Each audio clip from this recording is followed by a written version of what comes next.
Good afternoon, my dear brothers and sisters. In our gospel reading today, we are reminded that Jesus, being the Christ, being our Savior, has to sacrifice himself.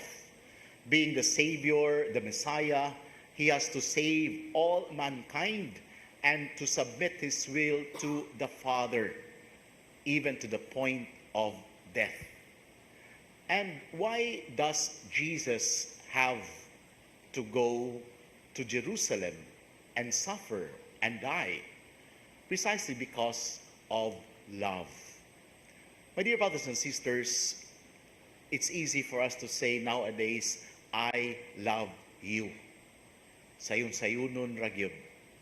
But Jesus gives us an example that when he says he loves all of us, there is no condition.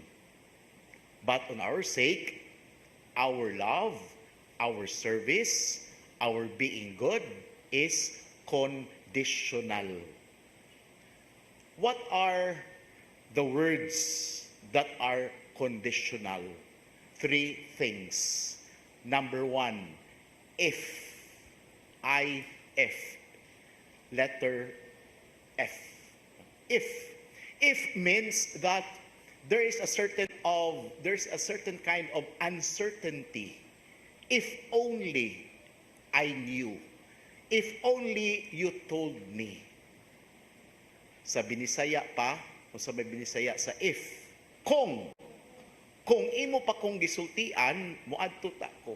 Kung nagbinutan pa ka, ako ta ning ihatag. There is condition. The second word, but.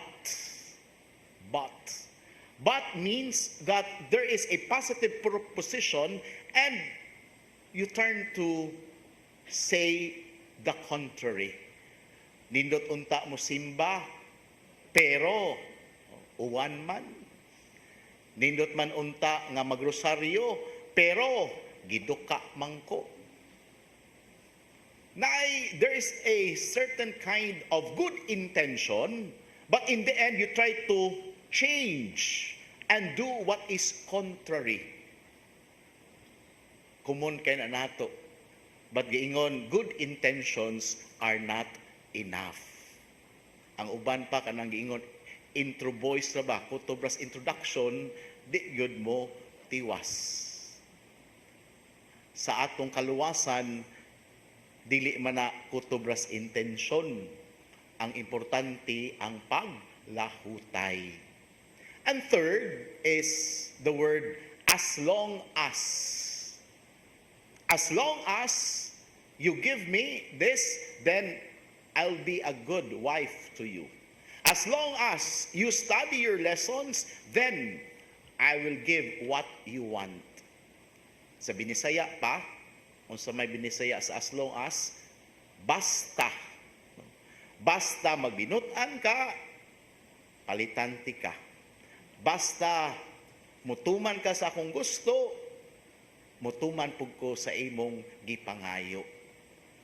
My dear brothers and sisters, when we love like Christ, it should never be conditional. And hopefully, we do away with the words that gives condition. But, if, as long as.